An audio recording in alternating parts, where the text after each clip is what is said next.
Hi everybody, welcome and thank you so much for coming and checking out my channel today. My name is Tanny and I am an independent author, somebody who just really loves great stories. So on this channel I talk about writing, books I've enjoyed, and lessons I've learned on my publishing journey. Today I just wanted to do a reading wrap up and talk about the best books I read of 2021. And every year I kind of like to look at different statistics for my reading as well, just for fun, so I guess we'll start with those. In total, I read 69 books in 2021. I read 41 audiobooks, which means that 59% of my reading was in audiobook format. This is only really my second year reading audiobooks, and so I think, I don't know, it's just been really helpful for me to be able to put a book on while I'm doing chores or while I'm working on other things. And I have found that I've been able to get through a lot more books that way, and so that's really fun to see that continue this year. 24 of the books I read were indie books, so that's like 35% of my reading. I read 40 fantasy books, so that's 58%. 16 science fiction books, or 23%. And 6 nonfiction books, which is only like 9% of my reading, but that's a lot more than I usually do, and I was really surprised by that because I don't typically read a lot of nonfiction. 3 of the books that I read were beta read books, so manuscripts for other authors that I was reading. You can actually track this on Goodreads. There is like a beta read book that you can count towards your reading goal, so that's really cool. And if you edit the dates, you can read that book multiple times, which is what I ended up doing, and so it counted towards my reading challenge. And then I also ended up reading 5 of my own books. And I like to count those during my reading challenge as well, because obviously if I am reading a book and getting it ready for publication, I'm going to be rereading it and doing a lot of edits and revisions. So if I'm writing a book and I end up finishing it that year, I always count that as part of my reading challenge as well. I didn't actually finish and publish 5 books this year. I only published 2. Those were my little microfiction collection, Whispers of Shadow and Starlight, and then my young adult fantasy novel, Tethered Spirits. The other 3 were audiobooks that I've already published, but while the audiobook was in production, I do have to go back and listen to that and check it with the text that's in the book to make sure that everything lines up correctly and is matching what's actually in the book. And so that means that I end up rereading my book, so I did count those as well. And now that we have all those numbers out of the way, let's get into the best books I read of 2021. I did make a previous video earlier in the year talking about some of the books that I had read up until May that were the best reads up until that point.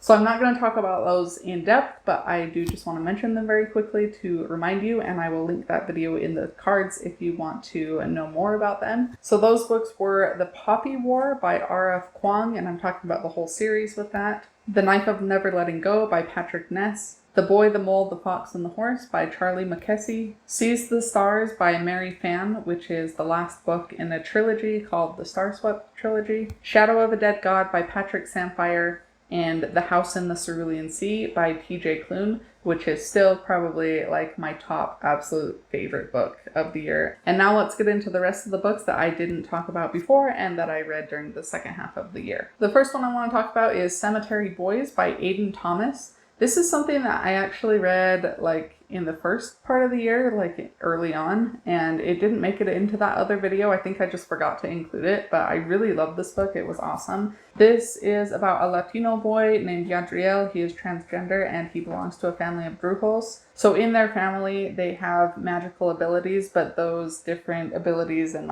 responsibilities do seem to be very separated by gender. So in an effort to get his family to accept him and his gender identity, Yadriel ends up summoning the spirit of a dead classmate on accident, and then they're trying to figure out what happened to him and how to essentially get him to move on to the afterlife. That other character's name is Julian, and he was easily my favorite character in this entire book. I loved him so much. He was fantastic. There was a lot of exploration of different issues that I thought were really important in this book. Not only cultural and identity issues and social issues, but also mental health kind of things. Julian is somebody who I think the author has confirmed that he was written to be somebody who has ADHD, and I did definitely get that sense as I was reading this. All of those issues I thought were handled really well by the author in this book, and it was a lot of fun. I really enjoyed it. The end had me really emotional, which is always a good thing, I think, in a story. So if you enjoy young adult fantasy and this sounds interesting to you, I would highly recommend it. Another favorite was The Stone Eater by Carol Beth Anderson. This is the last book in a trilogy. It's called the Magic Eaters Trilogy, and I really enjoyed all the books in the series, but I think this may have been my favorite. The characters are all very interesting, and there's a very strong emphasis on characters and like character relationships, whether those are friendships or romances or other types of relationships. It's a really unique world. It's definitely a fantasy world, but there are some dystopian kind of elements to it, and so that's really fun and was interesting to read about. The magic system is really unique and interesting, and the world building is great as well.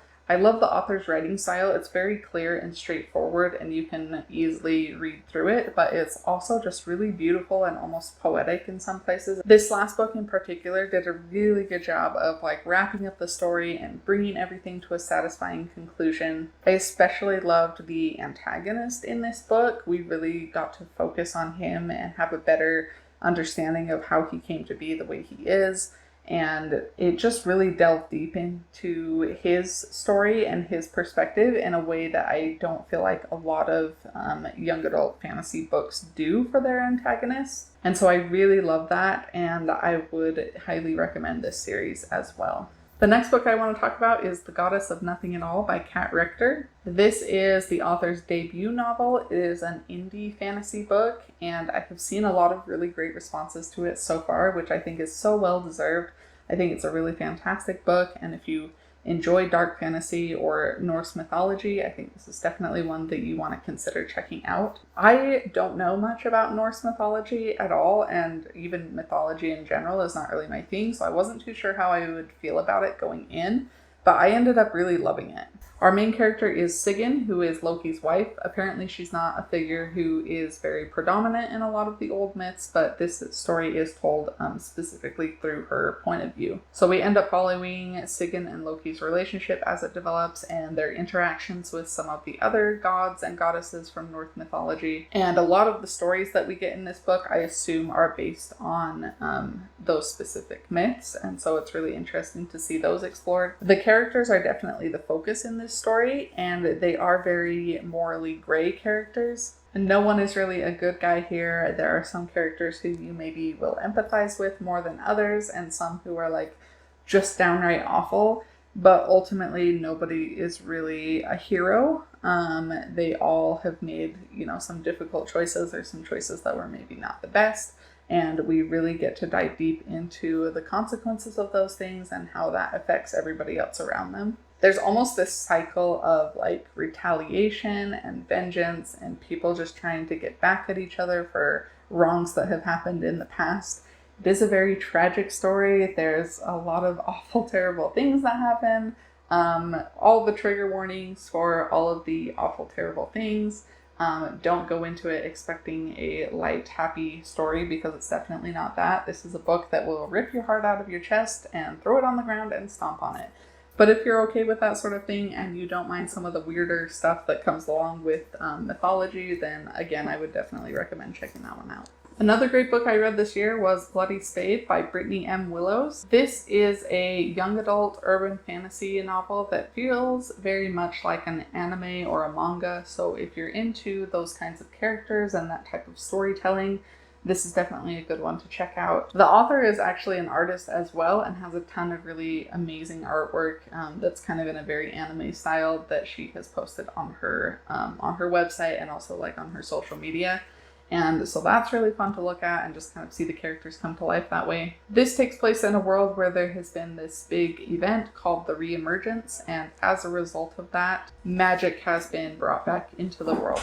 Some of the magic is good and useful, and some of it is very harmful. So there is an organization in the world known as Cardplay that is trying to protect the world from this dark magic that has come out of the Reemergence. Several of the major characters are a part of that group, and they each have their own unique magical gifts and abilities. Our other main character is Yori, and he actually has a very unique but corrupt form of magic. He ends up befriending a girl named Ellen, who is our other main character, and she is a member of Cardplay. But because of Yori's unique form of magic and the fact that he can't always control it, a lot of the other members of Cardplay don't really trust him. and he has a lot of trauma and things that he's dealing with that makes him very unpredictable at times. As the story goes along, we kind of see him come to terms with his magic and also form relationships with different people in card play, and especially Ellen, and they are absolutely adorable together. I really love them, and I'm super excited to see what happens to them in the next book. The characters in this are all really interesting. Even the secondary characters, they all feel very real and very well developed. And of course, the world building and the magic system are also really unique. It's a really fun read, and the writing is very clean and pretty straightforward, so it does make for a pretty quick read. There is a strong emphasis on characters and character relationships, which I always appreciate as a reader, so if that sounds interesting to you, definitely check it out. Next up, we have Fracture by E.J. Fish, and this was actually a reread for me, but I do want to include it here because it was really fun and I enjoyed it just as much this second time as I did the first. E.J. Fish is actually my critique partner, so full disclosure there, I might be a little biased towards liking these books just because of that. This is her fourth book. She has a trilogy called the Ziva Paven trilogy that is set before this, and this is the first book in a duology that takes place after. So the two series are connected, but there is a pretty big time gap between the end of that trilogy and then the start of this book. We see a lot of the same characters from that first trilogy in this book, and they are part of a special operations team that has been tasked with hunting down and capturing this assassin who has been causing a lot of trouble on a different planet. As part of that mission, they end up crossing paths with somebody from the first trilogy and somebody who has kind of disappeared and doesn't want to be found, and who they weren't expecting to find, but they do end up finding that person in this book, and then are forced to kind of deal with the consequences of that. It's a really exciting and action-packed book, and I can't talk too much about it without giving away spoilers. I would highly recommend that you start with the first series. The first book of that trilogy is called The Kitty. It's a good cross between like a thriller and a space opera and more of a military science fiction. So if that sounds interesting to you and you really like exciting books like that, this is definitely one to check out.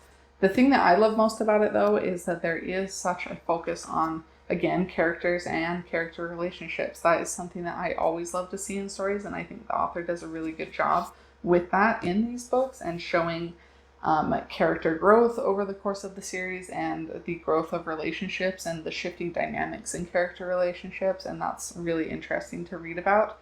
I am not somebody who cares so much about the action or the stakes or the plot of a book unless there are characters that I'm really connected to and care about, and that is what these books have done for me, and that's why I enjoy them so much. The second part of this duology I think is going to come out later this year. I did actually just get the manuscript from the author to start beta reading, and I'm only a couple of chapters in, but I'm already loving it so much, so I'm really excited to continue reading that and finish out the series because it's really good. The last book I want to talk about is a series. It's a whole series, and I finished all of it this year. But if I had to pick like a book that was like at the very, very top of my list for, you know, my best top favorite book of 2021, it would either be this series or The House in the Cerulean Sea. And that is the Winnowing Flame trilogy by Jen Williams. This is the first book. It's called The Ninth Reign. I have talked about these books on my channel before. I have recommended them to people ever since I finished them. So if you're sick of hearing me talk about them already, too bad, because we're going to talk about them again right now. So if you guys are familiar with the channel Elliot Brooks, Elle from there has talked about these books a lot as well.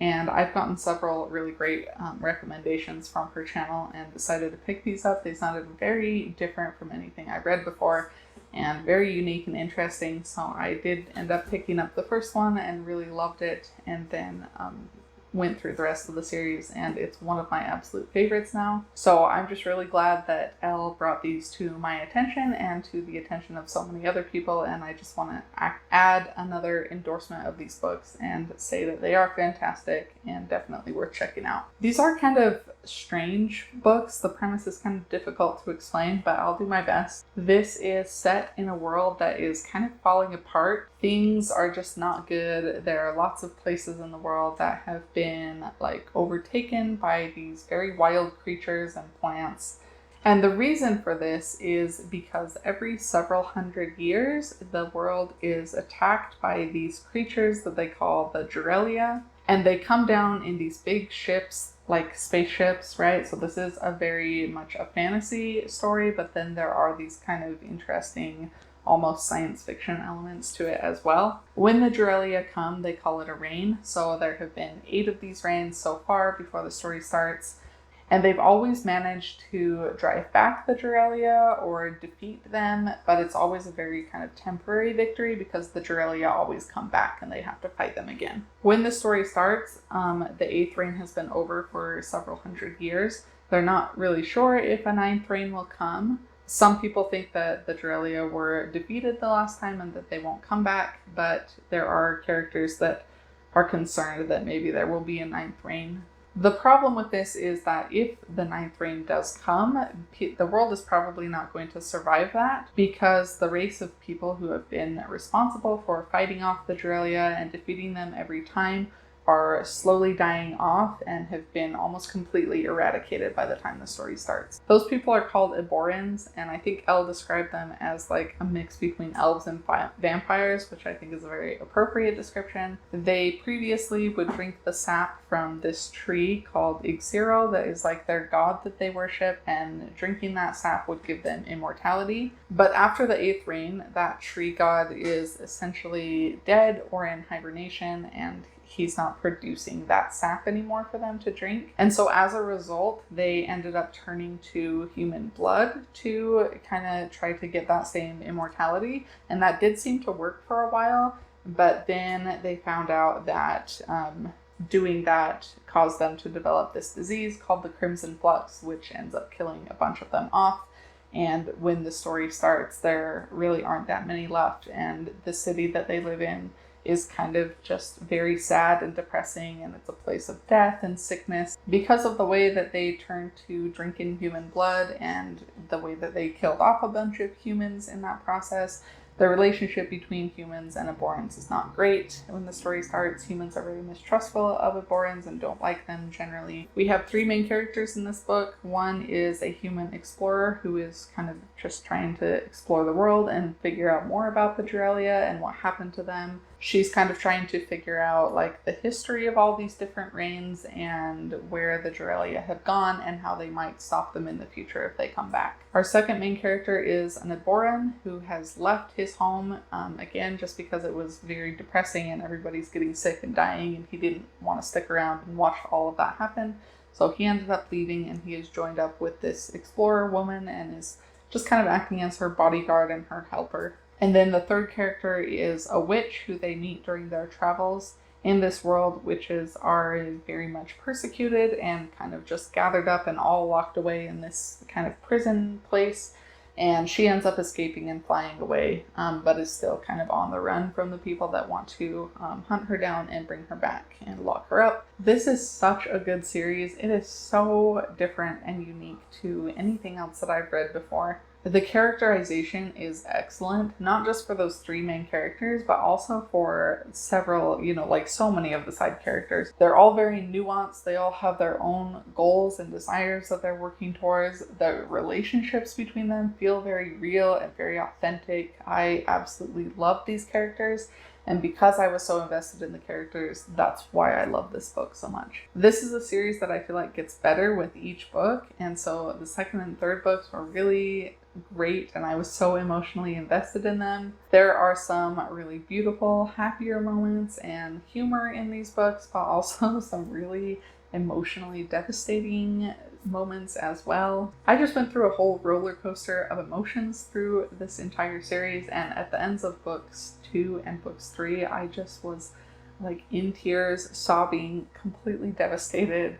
It was awful, but also like amazing at the same time. I mean, I don't know. If that's not a ringing endorsement for this series, then I don't know what is. It will make you feel things, and it will hurt you, and you will cry, but hopefully you will love it also. And that's it. Those are the best books I read in 2021. Please leave a comment down below and let me know what some of your favorite reads of the year were. Hit that thumbs up button and be sure to subscribe and ring the bell if you want to see more videos like this in the future. Thank you so much for watching. I hope you have a fantastic day, and I will see you next time. Bye.